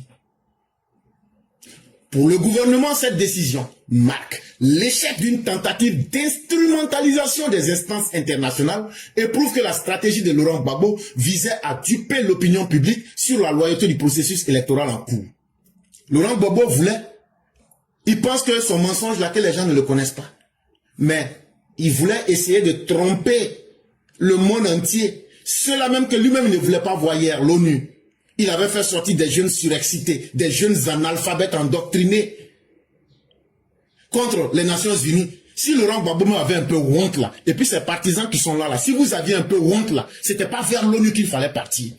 Parce que vous-même là, regardez votre comportement par rapport à l'ONU il y a quelques années. Aujourd'hui, c'est vous qui partez vers des institutions internationales dirigées par des États impérialistes. C'est les impérialistes qui vont vous mettre au pouvoir pour que vous deveniez des panafricains. Depuis quand? C'est dans le mensonge qu'on a construit la vérité. On ne peut pas construire, on ne peut pas utiliser le mensonge pour construire la vérité. Mais depuis quand Laurent Gbagbo peut utiliser des institutions internationales que lui-même vomissait hier? Est-ce que ces institutions-là ont changé? Est-ce que l'ONU a changé sa méthode? En réalité, c'est Laurent Gbagbo qui a changé sa méthode. L'ONU qui était mauvaise hier est devenue bonne. Et toi, Laurent Gbagbo, tu deviens quoi? C'est que tu es devenu mauvais. Et c'est cette instrumentalisation-là que l'ONU a compris. Parce qu'eux n'ont pas changé leur méthode. Mais si aujourd'hui tu as besoin d'eux, c'est que tu voulais duper l'opinion publique et l'opinion internationale. Et c'est pourquoi les gens ne t'ont pas accordé ce que tu voulais. Parce que tu es extrêmement malhonnête. Tout en réaffirmant son attachement aux conventions internationales ratifiées, le gouvernement ivoirien déplore que des décisions des organes de régulation internationaux soient ainsi dévoyées. C'est là maintenant le gouvernement leur dit que ne vous foutez pas quand même des institutions internationales. C'est pas de conneries commis par des bandits, des braqueurs comme Laurent Gbagbo. Vraiment, allez salir allez salir les institutions internationales et puis perdre le temps aux gens où on voit aujourd'hui que le monde est confronté à des dossiers sérieux. C'est vraiment une manière de se foutre de l'ONU et des institutions internationales. Et ça fait simplement honte. Cette réaction officielle intervient alors que la question de l'éligibilité de Laurent Gbagbo reste au cœur du débat politique national à moins de 2 mois des élections présidentielles. Là, je ne suis pas d'accord avec ce dernier paragraphe du journal l'avenir.ci la question de l'éligibilité de Gbagbo n'est pas au cœur du débat politique en Côte d'Ivoire. Ça, le journal L'Avenir, je ne suis pas d'accord avec ça. Ce n'est pas vrai. La question de l'éligibilité de Gbagbo a été épuisée. Le code électoral dit que quelqu'un qui est en porte-à-faux, en mal avec les lois, ne peut pas être candidat. Et Laurent Gbagbo se retrouve dans ce cas-là. Aujourd'hui, il n'y a aucun débat sur l'éligibilité ou bien la candidature de Laurent Gbagbo. Ça n'existe dans aucun débat. Il ne peut pas être candidat. Et nous lui avons montré des solutions. Soit les 320 milliards qu'il doit payer là, il met ça dans une calebasse, il vient déposer ça. Ou bien, il demande à Alassane Ouattara de lui accorder une amnistie. Mais avant de lui accorder cette amnistie-là, il va falloir donc que les crimes qu'il a commis là, qu'il écrive ça dans une lettre pour reconnaître ses crimes. Après ça, maintenant, on va lui donner une amnistie. Il y a une troisième solution. Il peut aller lever une rébellion, une armée de djihadistes pour venir attaquer la Côte d'Ivoire. Quand il va faire ça aussi, c'est aussi une solution. Et comme ça, là, il va pouvoir lui-même mettre son nom sur la liste électorale. Donc voilà toute la vérité qui est en face. Chers parents, nous allons nous arrêter là. On est extrêmement pris par le temps. Il ne nous reste plus que 20 minutes.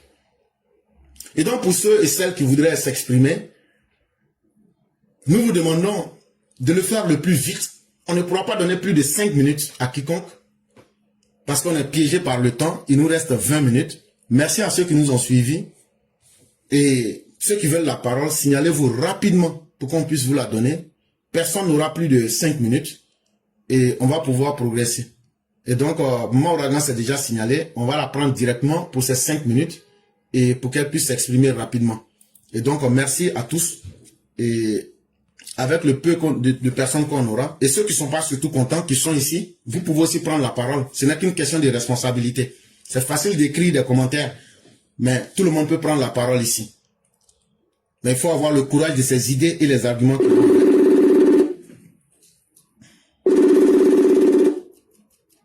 Alors? Bonjour mon éclaireur pro-vérité, bonjour à toute la classe. Oui, mon éclaireur. Bonjour cher mère, comment allez-vous? Ça va, et vous? Dieu merci, tout va bien. Comme on est extrêmement pris par le temps, on va vous laisser 5 minutes. Pas de souci. Oui. Ok. Donc PDCI RDA, son nouveau est égal à son ancien depuis décembre 1993 à avril 2011, avec leurs alliés dans le dos de Félix Houphouët-Boigny. Des gens, pendant que les refondateurs FPI, PPACI étaient au pouvoir, une seule goutte de leur gueule de bouche n'a été ouverte en ce moment instant dans leur corps d'agneau loup. Mes parents, génération nouvelle dans la politique de l'opposition est une arnaque morale dans la nouvelle conscience d'un Ivoirien nouveau avec le chef président Alassane Dramane Ouattara. Dieu Allah protège tous les élèves de la classe EPV à sa tête, éclaireur pro-vérité bis et bien sûr le suprême ado, la solution et toute sa sécurité légendaire du 11 avril jusqu'au 31 octobre 2030. Merci mon éclaireur pro-vérité. Merci beaucoup cher mère, merci pour cette efficacité légendaire. Puisse Dieu nous accorder la grâce qu'il a accordée à Jésus et à sa mère, parce que nous le méritons. Et comme disait le Christ dans la Bible, ceux qui défendent la vérité sont dans la demeure de l'Éternel. Restons cohérents. Ils peuvent dire tout ce qu'ils ont envie de dire, mais nous avons une vérité meilleure, une vérité supérieure que personne n'a été encore capable de contester. Vous avez tous ceux qui ont chialé dans les commentaires là. On dit maintenant venez prendre parole. Ils ont tous fui. Ça c'est une marque de la vérité. Sinon, moi, ils n'ont qu'à m'inviter sur un site quelque part. Je vais aller dire ma part de vérité. Et donc, chers mères, merci chaque jour que Dieu fait d'être une partisane et une artisane de cette vérité-là. Que Dieu nous bénisse tous et qu'il nous accorde ses grâces. Merci à vous également. Merci mon éclaireur. Que Dieu bénisse la Côte d'Ivoire et protège aussi la Côte d'Ivoire. Merci. Merci beaucoup.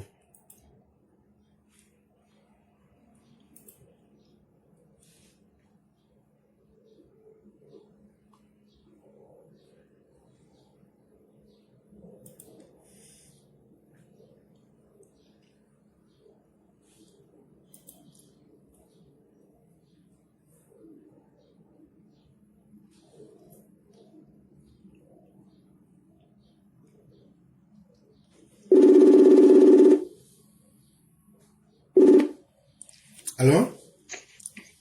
Oui, allô? Bonjour, Le Ouais, président. bonjour, cher Claude. Comment Bonjour, ça va? Semet. Oui, ça va.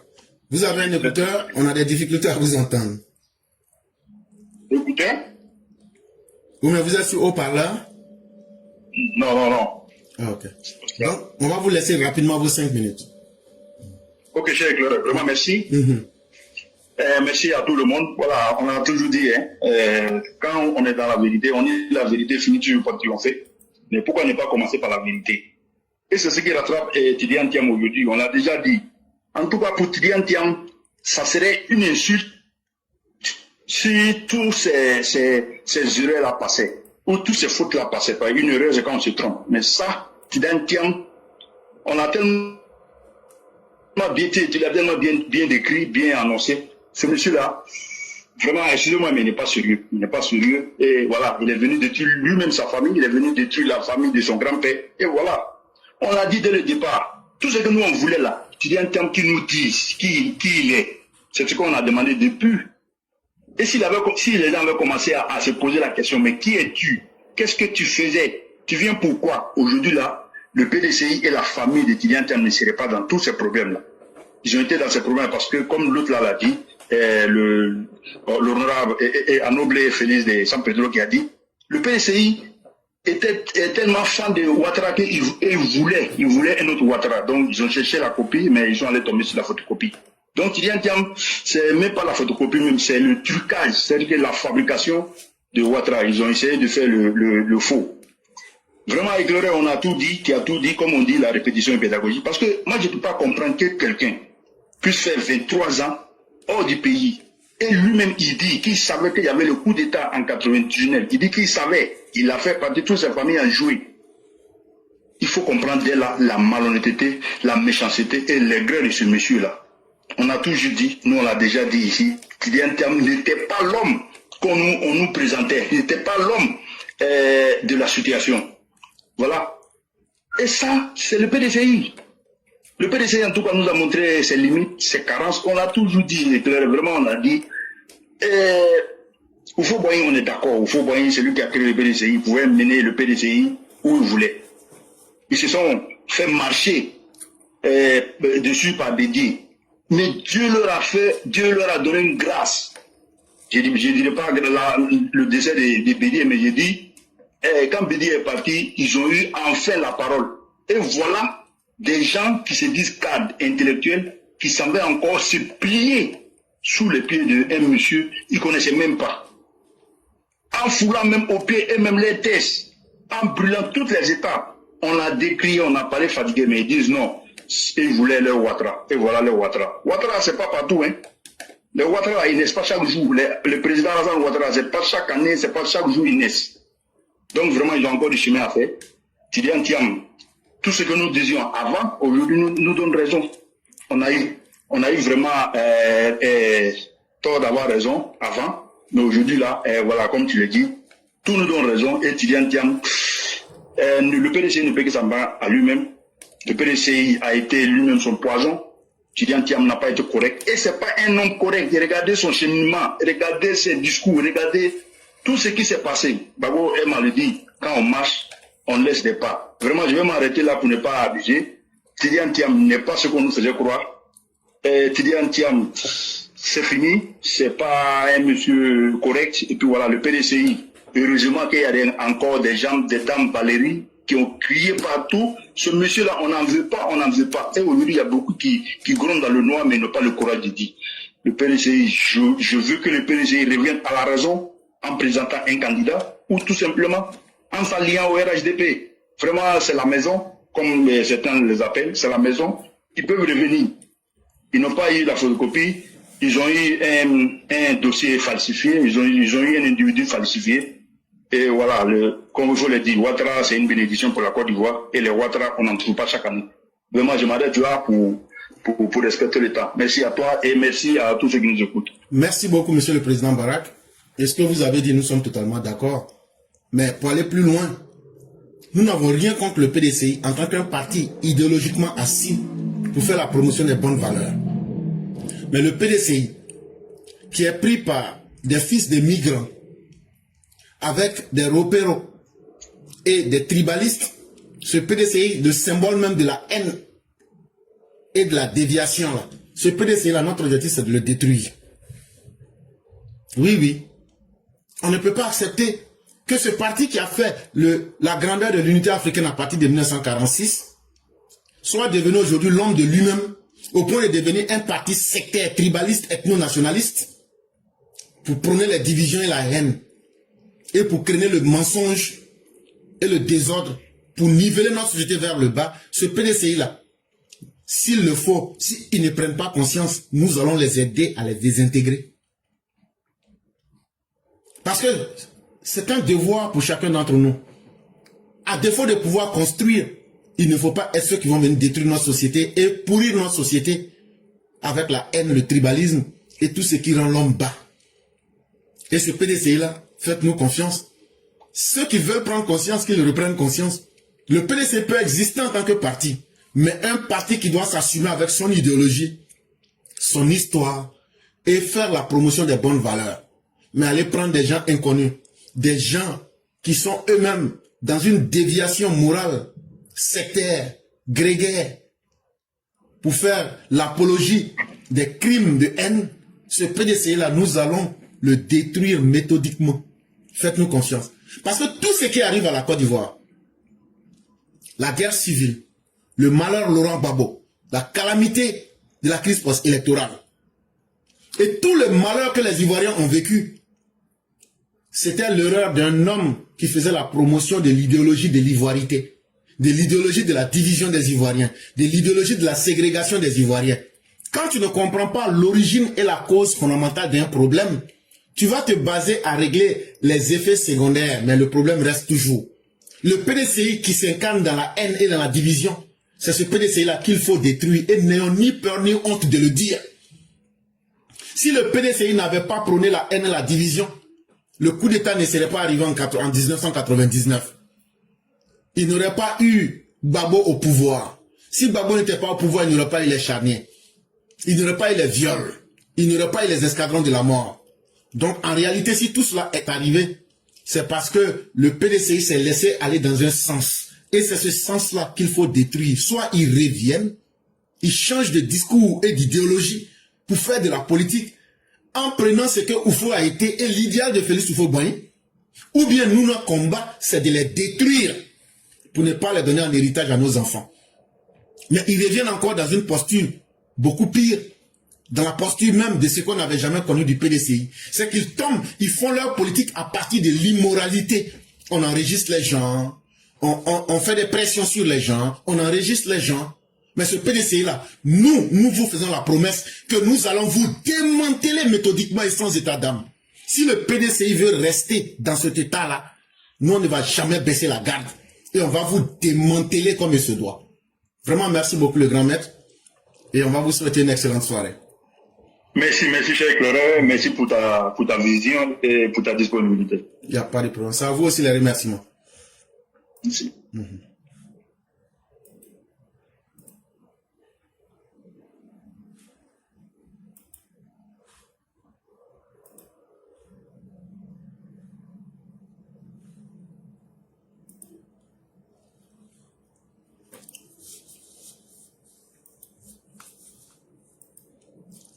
Et donc, mesdames et messieurs, nous allons continuer.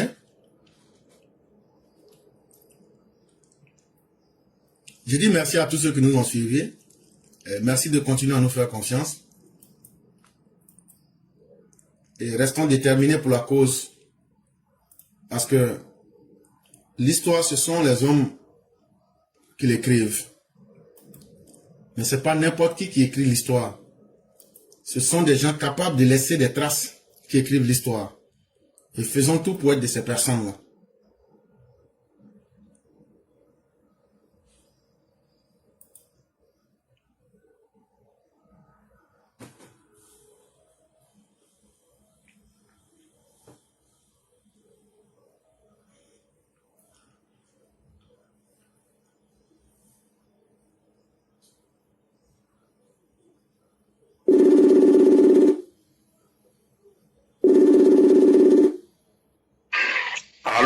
Bonsoir le grand concurrent, comment allez-vous? Bonsoir cher frère Clara, je fais rien chez vous. Dieu merci, tout va bien. Donc on va vous laisser vos 5 minutes. Je vous remercie de me donner la parole. À l'ordre du jour, un seul sujet d'actualité. De quoi il s'agit exactement? Il s'agit d'une capture d'écran datant de la période d'après-crise d'un certain Eddy Guépier qui aujourd'hui est parfois invité sur nos chaînes de télévision. Et qu'est-ce qu'on constate? Cette capture d'écran dans laquelle figure un commentaire relativement à la politique ivoirienne donne très froid dans le dos à travers des écrits d'une extrême gravité. Les écrits d'une extrême gravité, je n'ose même pas les prononcer ou même les relire si vous voulez. En tout état de cause, compte tenu de la gravité des écrits, on peut constater très facilement que, contrairement à ce que des gens pensent, les mentalités de tout ce que vous appelez gore, ces dites mentalités n'ont pas changé et ces mentalités ne changeront pas maintenant. Le mal de la Côte d'Ivoire, il est très, très, très profond. Je le disais à tout moment. Aujourd'hui, si nous sommes toujours engagés dans la politique, et depuis hier, si nous l'avons toujours été, c'est parce que nous savons qu'en face, nous avons affaire à des démons, à des indigènes, à des gens sans cœur, sans foi, sans loi, à une catégorie de sauvages en réalité qui a pour seul objectif de toujours faire régner la terreur dans les esprits ivoiriens et de toujours saper la paix sociale à travers ce genre de comportement.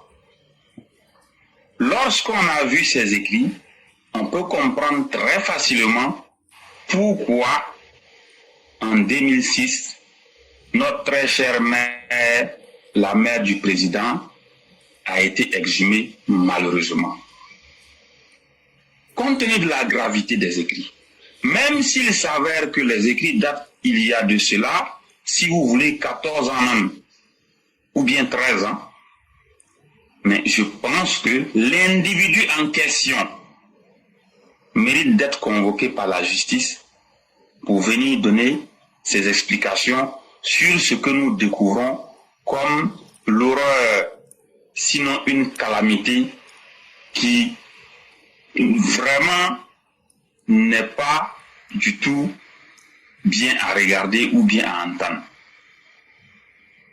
Aujourd'hui, nous continuons de sensibiliser, nous continuons de moraliser, nous continuons, comme vous le dites si bien, de conscientiser les esprits pour que les gens comprennent. Tout ce qui est gore, en réalité, c'est du nocif, c'est du poison.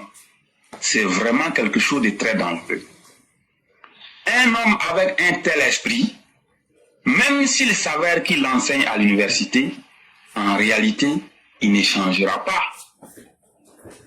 Et aujourd'hui, c'est l'occasion pour nous de demander que cet individu en question, Eddy Guépier, ne soit plus invité à une quelconque chaîne de télévision. C'est aussi cela, la triste réalité du terrain. Lorsqu'on voit que nos chaînes de télévision viennent à inviter des individus qui n'en valent pas la peine, nous pensons que c'est très dangereux. On ne peut pas ouvrir les portes de la télévision à des gens de peu de moralité ou bien à des gens qui peuvent nuire la quiétude des Ivoiriens ou bien qui peuvent saper la paix sociale. Nous pensons qu'il y a un problème. Un tel individu, même s'il vient se faire passer pour quelqu'un qui est bon, c'est parce qu'il a en face un pouvoir dont il sait que il n'a pas de marge de manœuvre pour faire du mal. Mais les choses restent très claires. Les choses restent très claires que ceux-là, s'ils ont la moindre possibilité, qu'est-ce qu'ils vont faire? C'est encore d'endeuiller les Ivoiriens. Donc, encore une fois, nous demandons deux choses. Premièrement, que Eddy Guetpié en question soit convoqué par la justice pour venir s'expliquer sur cette capture d'écran. De deux, qu'il soit définitivement censuré sur les chaînes de télévision. D'autres personnes peuvent venir parler, mais nous ne voulons plus le voir sur un plateau télé. Je vous remercie. Merci infiniment, le concurrent, pour cette brillante et belle intervention, mais aussi interpellation. On pourrait partir peut-être sur le postulat que les télés qui l'invitent se trompent sans avoir fait une enquête de moralité sur les individus. Et c'est là que nous disons même que les médias ivoiriens ne nous aident pas à construire la moralité publique en Côte d'Ivoire. Parce qu'on invite n'importe qui. Et souvent, ce ne sont même pas les bonnes personnes. C'est comme si eux, là, dans leur recherche de personnes, là, c'est les mauvaises personnes, là, même qu'ils invitent. Et ils ne voient pas les bonnes personnes. Mais en réalité, Souniata, je vais vous dire que le mal est un peu plus profond. Ceux qui les invitent, là, sont eux-mêmes des gars. Ils se connaissent très bien. Ça, je vais vous dire cette vérité. On va enlever Eddy Guetpié, mais il y aura encore quelqu'un d'autre qui va venir pire qu'Eddy Guetpié. Parce que ceux-mêmes qui sont, ces personnes qui invitent ces gens-là, c'est justement le type de personnes qu'ils veulent. Pour dire, on sait ce que ces personnes étaient avant, et on va faire leur promotion dans les esprits. Les gens qui les connaissent se souviendront de ce qu'ils ont fait. Et c'est un message subliminal qui est lancé pour dire, nous sommes là et nous ne sommes pas encore morts. Sachez que les nazis n'étaient pas des chômeurs, hein. C'était des professeurs d'université, des savants, des intellectuels. Mais qui ont aidé cette machine du mal pour faire le mal que le monde connaît. Aujourd'hui, la Côte d'Ivoire s'amuse à un jeu très dangereux. N'importe qui passe sur les télévisions. On a l'impression que c'est un fait anodin. Non, mais il y a quelque chose de caché derrière. C'est qu'il y a toute une machine de la haine qui est là. Ça se trouve dans les journalistes, ça se trouve dans ceux qui animent les médias, ça se trouve dans ceux qui sélectionnent ces personnes. Sinon, comment comprendre que on a tout un enchaînement de personnes de basse moralité qui se retrouvent là, comme si c'était un hasard. Mais vous ne retrouvez pas quelqu'un qui, de par sa présence seul, fait l'unanimité pour dire que celui-là peut inspirer confiance. C'est très rare qu'on trouve ça sur les médias ivoiriens. Donc, à partir de ces constats, on comprend donc que la volonté même de ceux qui animent nos médias, c'est de ne pas présenter les bonnes valeurs, mais de maintenir un certain système. Aujourd'hui, ils sont faibles. Ils n'ont d'autre choix que de se cacher. Mais de façon subtile et subliminale, ils font comprendre qu'ils sont encore toujours parmi nous. Et malheureusement, c'est pourquoi nous avions depuis longtemps critiqué la justice. Mais aussi, les médias doivent servir d'instruments pour moraliser le public et le peuple. Malheureusement, le ministère de la Communication devrait faire beaucoup d'efforts dans ce sens. À dire aux télévisions qui sont en Côte d'Ivoire, toutes les personnes qui viennent, avant de les inviter ou même de faire quoi que ce soit, prenez le temps de vérifier que leur passé et leurs actes ne sont pas en confrontation de choc avec la bonne moralité publique. Une télé ou même des médias qui présentent trop de mauvaises personnes, dans cette société, on ne fera que produire aussi de mauvaises personnes. Quand vous vous imaginez que c'est un guêpier, c'est-à-dire un nid de guêpes, qui doit devenir un modèle. Quand c'est un Steve Biko, un milicien endurci qui doit devenir un modèle. Et qui passe à la télévision. Mais ne passe pas à la télévision qui le veut. Mais qu'est-ce que vous voulez installer dans les esprits? Qu'il faut ressembler à ces personnes que nous voyons dans nos familles, à la télévision. Et c'est très dangereux. Et je le répète. Aujourd'hui encore, on en a à s'interroger. Comment des savants, des intellectuels, ont pu basculer dans le camp de Hitler pour commettre les atrocités du nazisme? Mais c'est justement ces mêmes comportements qui sont en train de se faire en Côte d'Ivoire. On se demande aujourd'hui, mais où sont les hommes intelligents? Les hommes intelligents, on ne les voit pas à la télé, on ne leur donne pas la parole, on les empêche subtilement. Mais on présente tout ce qui est de médiocre, tout ce qui est de gluant, tout ce qui est de visqueux, et tout ce qui est de, je dirais même, de poître dans notre société. Et demain, on veut s'étonner quand ces personnes, après les avoir installées dans nos esprits, quand ces personnes vont sortir pour dire faites ça, et que la société va aller le faire, on se surprend. Ben, c'est comme ça que le nazisme a eu les gens. C'est comme ça que les nazis ont eu les gens. Parce que la télévision, on se dit que c'est pas tout le monde qui y est. Mais quand on finit par habituer les esprits à un visage, tout ce que cette personne-là dira, on prend ça dans nos habitudes. Aujourd'hui, la Steve Biko et l'individu dont tu parles là, ce nid de guêpes qui se fait appeler guépier, demain, qu'est-ce qu'ils vont... Ah non, c'est le monsieur qu'on voit à la télévision là, donc c'est pas n'importe qui. Et demain, on va se retrouver devant un grand malheur et on va jouer les surpris. Nous, on sait comment le mécanisme de la manipulation naît. Si peut-être beaucoup ne savent pas, nous, on sait comment manipuler les sociétés. Nous, on sait comment détruire les sociétés. Et donc là, tu ne peux pas détruire, tu ne peux pas savoir détruire sans savoir construire. Mais on a fait un choix. Et c'est notre rôle de vous interpeller pour vous dire, la Côte d'Ivoire est en train et a commis beaucoup d'erreurs pendant trop longtemps. Le fait de n'avoir pas, ils se sont laissés ruiser un moment, enroulés dans la farine de la réconciliation soi-disant. Mais de cette réconciliation, qu'est-ce qu'il en est résulté? Rien. C'était que de la manipulation dans un sens. Jusqu'à ce que le gouvernement lui-même voit les limites. On a parlé de la justice. Aujourd'hui, vous avez vu les limites de la justice. Ça fait beaucoup longtemps, on vous parle des médias. Mais vous négligez. Dans les médias aujourd'hui, il y a beaucoup de nazis tropicaux qui sont là-dedans. Et de par leur simple présence, c'est un signal pour dire à leurs partisans, le serpent n'est pas encore mort, nous sommes là. Et de façon subtile, nous sommes dans le système. Et nous sommes là, comptez sur nous. Et ça pourrait paraître bizarre, mais même l'homme le plus simple, même ceux qui font la sélection de ces personnes sont des nazis. Parce qu'eux savent à qui ils ont affaire. Et ils savent le message qu'ils veulent faire passer. Mais il aurait fallu que ce soit le régime RHDP qui permette à n'importe qui d'être là. Mais un pays qui permet à n'importe qui d'avoir accès aux consciences publiques est un pays aussi qui permet qu'on puisse abuser de la conscience de ce peuple. Et ça, il faudrait que le régime RHDP fasse beaucoup attention à ce niveau-là aussi. Et vraiment, merci beaucoup le concurrent.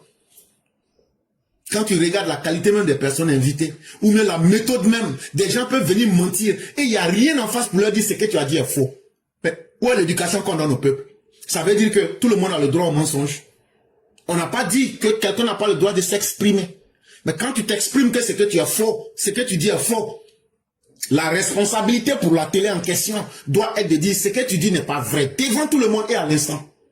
C'est ce qu'on appelle éduquer une masse. C'est ce qu'on appelle contraindre les intellectuels à user de leur cerveau pour niveler la société vers le haut, pour faire grandir l'homme. Mais les gens viennent, ils mentent. Les gens viennent, ils disent des choses qui ne tiennent pas. Des gens viennent, ils tiennent des discours creux. Et on laisse tout ça passer. Et on dévalue la vérité. On dévalorise la vérité. Et demain, on veut que nous ayons construit une société. Ça, je dis non. Les autres peuvent peut-être vouloir se tromper, mais moi, je dis qu'on ne construit pas une société de cette façon. Et c'est une erreur très grave du régime du RHDP. Ça, il faut être capable de le dire. Vraiment, merci beaucoup le concurrent. Et que la bonté de Dieu demeure en nous. Et ça ne doit pas se limiter seulement à ce guépier ou même à ces individus. Mais c'est tout un système derrière, dans les médias aujourd'hui, qu'il faut détruire. C'est très important. Et donc, merci à vous. Vraiment, merci beaucoup. Portez-vous bien et puis excellente émission à tout le monde. Je vous en souhaite autant.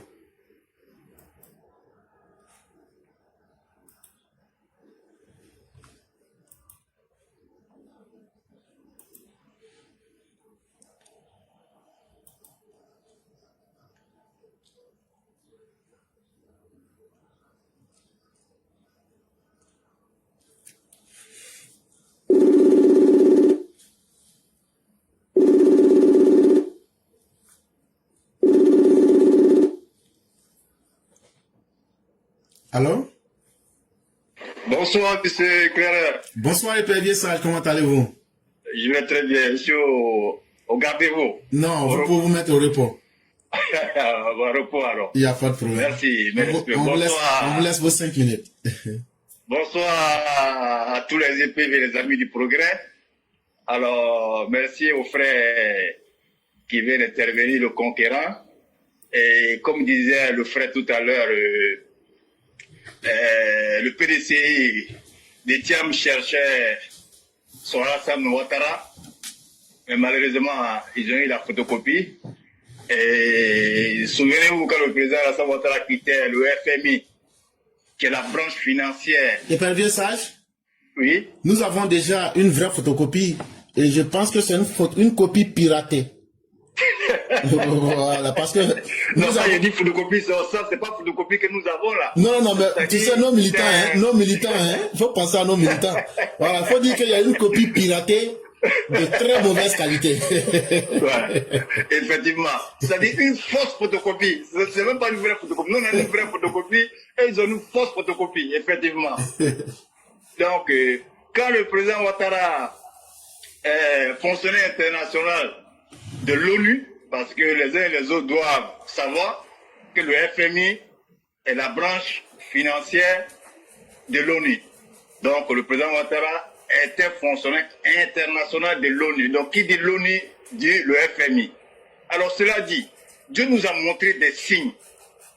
Dieu nous a montré des signes, mais certains n'ont pas fait attention. Depuis 90, le président Ouattara a été nommé d'abord président du conseil interministériel. En 1989-90, premier ministre. La Côte d'Ivoire n'avait jamais pris la canne. En 92, de 92 à 93, c'est le président Ouattara qui était le président par intérim de la Côte d'Ivoire. Houphouët-Boigny était malade et nous savons, c'est lui qui était le président par intérim. Il y a les discours même de Foloro qui surabondent. Et on vient rapporter la canne en 92. En 93, le président Ouattara démissionne, il part pour le FMI.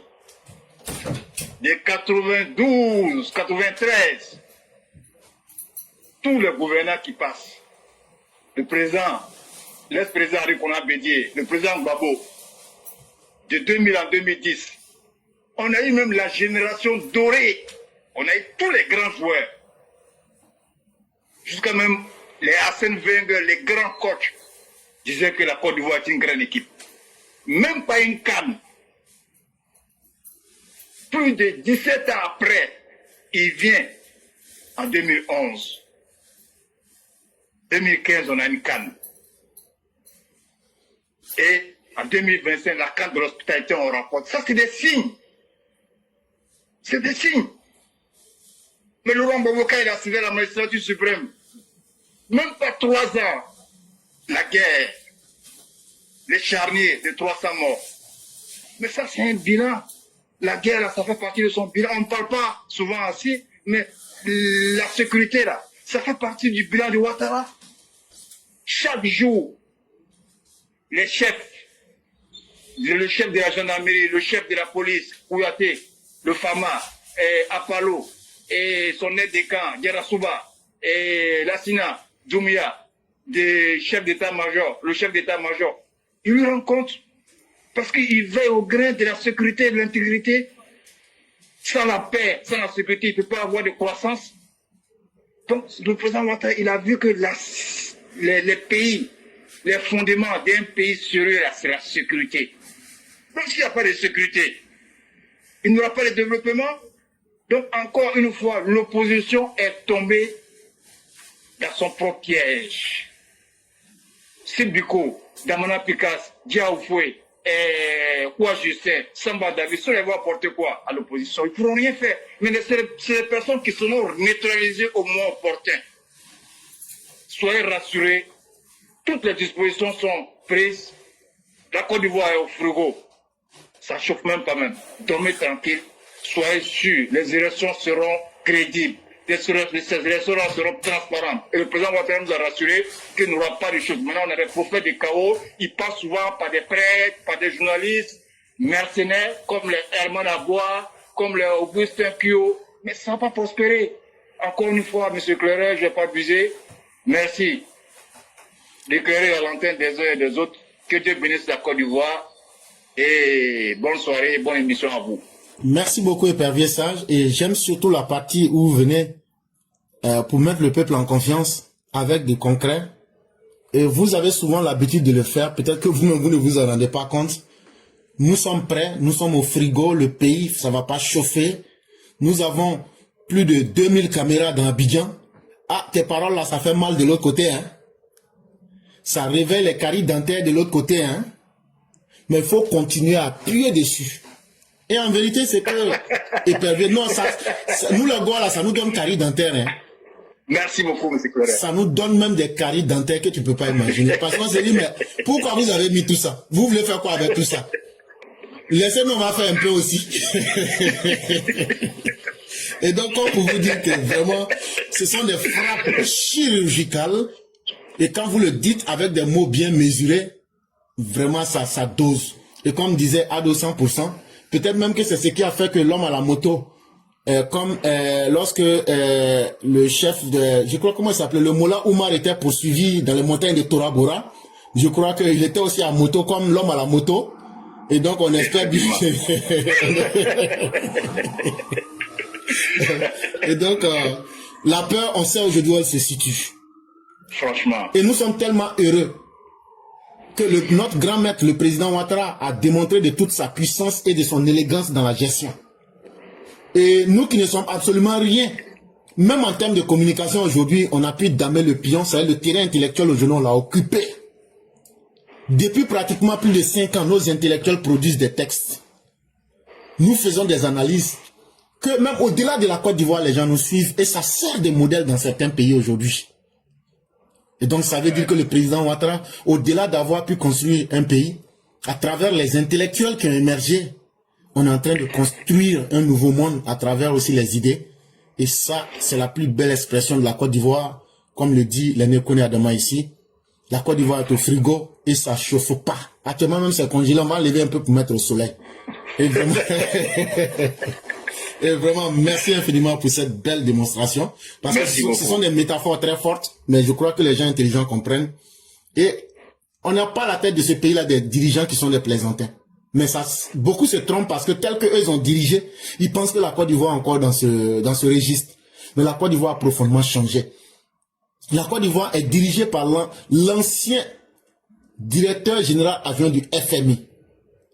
Mais ça étonne les gens. Pourquoi depuis longtemps qu'il est venu là, la Côte d'Ivoire est membre non permanent? Mais parce qu'il a un rôle honorifique au FMI. Et il use de cette influence pour placer ses hommes. Pour être au cœur des réalités du monde. Voilà la réalité. Mais il faut être bête, endoctriné pour rester dans ton esprit de Yopougon. Il ne faut pas ouvrir ton cerveau, il faut rester là-bas. Le monde là avance. Quand tu auras 50 ans, 60 ans là, et puis tout ton mérite c'est d'avoir été pour Obabo, ou bien d'avoir été là pour supporter les autres dans l'idiotie, c'est là que tu vas comprendre que la vie, elle ne t'a pas attendu. Et vraiment, merci beaucoup Épervier Sage. C'est nous qui vous remercions. Et que la grâce divine demeure en nous.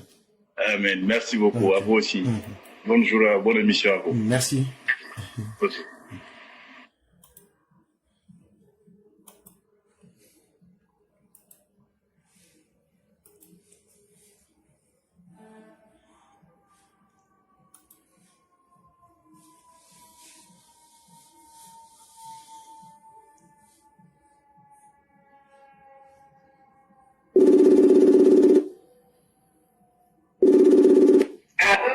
Bonjour, cher mère, comment allez-vous? Bonjour, professeur, c'est que toi, je vais bien, et toi? Tu n'as pas encore changé de nom là, non?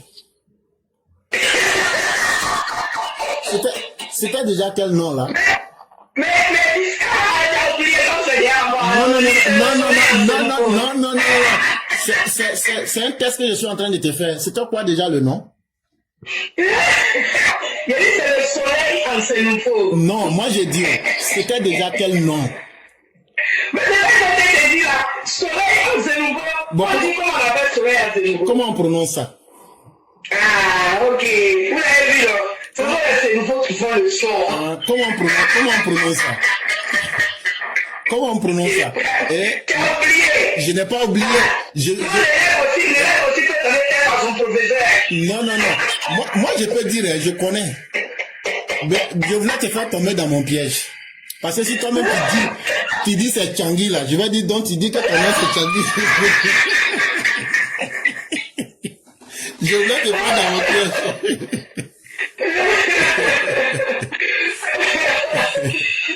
C'est le soleil à Sénoufo. Non, je sais très bien. Je sais. Merci beaucoup. Je vous en prie.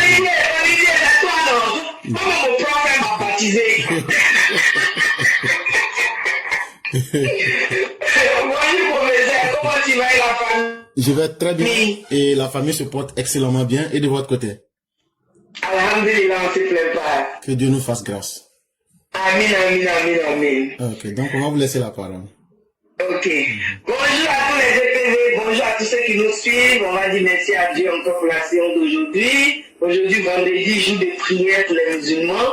Et vraiment que Dieu ait la main, la paix sur la Côte d'Ivoire. Prions pour notre pays, prions pour notre pays. Parce que quand ça chauffe, on dit toujours union de prière. Même les Américains, là, vous les voyez comme ça, là, quand ça chauffe, ils disent, oh my God, ils vont toujours appeler Dieu. Donc, ce qui veut dire que tout ce qu'on fait là, la fin là, c'est Dieu. Donc, prions que Dieu exauce nos prières, qu'il protège la Côte d'Ivoire et qu'il protège tous les bons enfants de la Côte d'Ivoire et que nos ennemis soient toujours anéantis. Moi, j'ai déjà dit, moi, je suis derrière des maillots comment on appelle ça, là, des campagnes. Parce qu'on a seulement quelques semaines pour arriver aux élections. Moi, je dis, Ivoiriens, Ivoiriennes, vous qui vivez sur le territoire ivoirien, c'est pas ça que vous, là, ça veut dire que vous êtes là-bas. Nous, là, on est loin. C'est que nous, on peut faire pour vous aider, là, c'est ça qu'on est en train de faire actuellement. Vous-même, là, dénoncez ce que vous voyez qui n'est pas bien autour de vous, là. Dénoncez les nouveaux jeunes qui activent l'habitat à vos côtés là. Surtout vous qui êtes dans la Côte d'Ivoire profonde. Vous là, les chefs de village des différents villages là, les chefs des campagnes des différents campements là, faites des sensibilisations avec votre population pour leur dire de dénoncer ce qu'ils voient qui n'est pas bien. Parce que ceux-là là, d'où ils sont en train de faire, ils vont faire ça, c'est pas Abidjan. Ils ne peuvent pas Abidjan. Vous avez vu le deux, ils sont sortis, ils ont essayé, ils n'ont pas pu, non. Donc ils ne peuvent pas Abidjan. Donc protéger les différents villages, les différents campements là, c'est là-bas qu'ils ont parti. Sinon ils ne peuvent rien faire Abidjan. Ah oui, ça on vous dit en même temps. Donc alors là, pour vous protéger là, ça va commencer par vous-même. Parce que vous-même aussi là, vous êtes des combattants du pays. Vous êtes des combattants du pays. Nous, c'est ce qu'on peut faire pour vous là. C'est ce qu'on fait derrière le téléphone internet là. Nous, on n'est pas là avec vous, mais vous qui êtes sur le territoire ivoirien là, c'est vous les vrais protecteurs de la Côte d'Ivoire. Si vous ne dénoncez pas ce que vous voyez là, les forces de l'ordre là, ils ont tout à faire. Ils travaillent tellement qu'il y en a tellement qu'ils ne peuvent pas tout voir si vous-même vous ne les aidez pas. Les Américains, quand vous dites, on dit, ah, là-bas ils sont forts là, c'est parce que la population les aide avec les informations. Mais si vous n'aidez pas avec les informations, quelque chose, surtout tout dans votre village ou dans votre complément là, n'accusez pas nos forces de l'ordre. N'accusez pas le gouvernement, parce que le gouvernement fait bien son travail. Et le gouvernement, papa vous a dit qu'il va nous protéger. Mais nous-mêmes, sur ce protègement-là, qu'est-ce que vous voulez qu'il fasse? Si le petit papa de faire Tabachi là, ils savent très bien qu'ils ne pourront pas. Mais c'est vous qui êtes éloignés d'aller. Vous voyez, maman Ouragan parle ici, qui est tous les jours, non? Vous ne voyez pas comment maman Ouragan vient parler son ethnie ici? Elle sait de quoi elle parle. Elle sait pourquoi elle parle comme ça. Parce qu'elle est à la profondeur de sa région. Et c'est normalement même toute personne qui comprend une ethnie là. C'est comme ça qu'on doit imiter, on doit faire comme maman Ouragan. Parce que c'est pas Abidjan ça va se passer. C'est dans les petits coins qui peuvent faire du n'importe quoi. Vous l'avez vu Dabou, ça les a surpris, non? Vous l'avez vu, non? Mais si la population dénonçait là, vous pensez que les gens là pourraient faire quelque chose à Dabou? Mais vous les distribuez. Et puis ça se passe maintenant, vous pleurez pourquoi? Non, vous dites en même temps, vous n'avez pas accusé nos forces de l'ordre. Ils font tout pour vous protéger. L'erreur, c'était ce que j'avais à dire aujourd'hui. Que Dieu protège la Côte d'Ivoire. Moi, je dis, si il y a un moyen de combat, oui, si là, il y en a même pas temps pour sensibiliser au bois là, parce que le bois là, il est égaré. Et Dieu même dit, quand j'égare, nul ne peut guider. Et quand je guide, nul ne peut égarer. Ça, j'y crois. Donc, je n'ai pas le temps pour les voir. Je sensibilise plus à comment je suis en maillot pour la candidature et le résultat concret de la Côte d'Ivoire sans qu'elle verse en Côte d'Ivoire. Mais ça ne peut être possible qu'avec vous, votre participation en Côte d'Ivoire. Merci les frères, que Dieu protège la Côte d'Ivoire, que Dieu donne toujours santé longévité à notre prêche Papa Ado, et que Dieu donne santé longévité à tous ces combattants, tous ces vaillants combattants autour de lui, et protège nos forces de l'ordre, ainsi que nous-mêmes éclairons nos vérités dans tous les pays où on se trouve. Merci et je m'arrête là. Cher, mais moi, je vais terminer ma conclusion d'une manière assez originale, en chanson. Je me promenais avec Ado, je me promenais avec Ado, Dieu tout puissant, Dieu puissant, Satan, il m'a barré la route, et Satan, oh Satan, l'ONU a donné, l'ONU dit, il pourra pas, ils ont barré la route, et Dieu, comment je vais faire pour être sur la liste électorale? Dieu, je vais mourir. Oh Dieu, babo, tu ne seras pas sur la liste. Satan a barré la route. Dieu tout puissant. Ça, c'est ma conclusion. Bravo, professeur. Moi, je suis un grand chanteur, c'est vous qui me négligez. Mais un jour là, je vais sortir dans votre dos. Vous allez voir, là, on m'a dit, il y a une grande maison américaine qui a fait ma production. C'est ce jour-là, vous allez savoir que Poulet peut devenir l'homme aussi. Bravo, professeur. Donc, vous connaissez la communauté internationale. Il connaît l'ONU aujourd'hui. Il connaît. Il fait semblant. Il connaît. Mais quand ils ont mis marteau sur sa tête, là, il connaît l'ONU que tout le monde. Je vais me battre. Ouais, Dieu, je suis en train de mourir. Je vais mourir. Tu vas mourir. Non, c'est Blue. Non, c'est Blue, t'es mon gars, on est ensemble. Après, on va aller manger porc à Gabriel Gars. Faut pas t'inquiéter. Donc, cher maman, vous laissez. Et vous voyez, les gens m'encouragent. Les gens disent que la chanson est tellement belle. Je suis une star. Mais c'est vous, la EPM, là, qui me négligez, mais je vais sortir dans vos dos. On dit d'attendre. Même Fiona dit d'attendre février 2026 pour faire sortir ma chanson.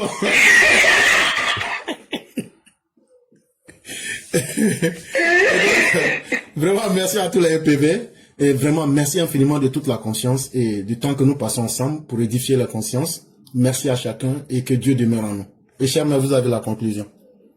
Merci, professeur. Merci. Que Dieu exauce toutes nos prières. Juma Moubarak à tous les musulmans. Bon vendredi à tous les chrétiens. Union de prière pour notre pays. Car seule la prière emmène où tu ne crois pas. Oui, prions pour notre pays. Et Inch'Allah, comme nous sommes dans la vérité, Dieu est avec nous. Et Inch'Allah, 2025, encore 2025, on va aller faire le coup KO du papa et puis on lui donne tranquillement la peine de pouvoir avancer. Que Dieu bénisse papa et tous ceux qui l'entourent, ainsi que tous les Ivoiriens et puis de paix et de justice. Merci, professeur. Merci à vous et que la grâce de Dieu demeure en nous. Et excellente soirée à chacun et à chacune. Amen.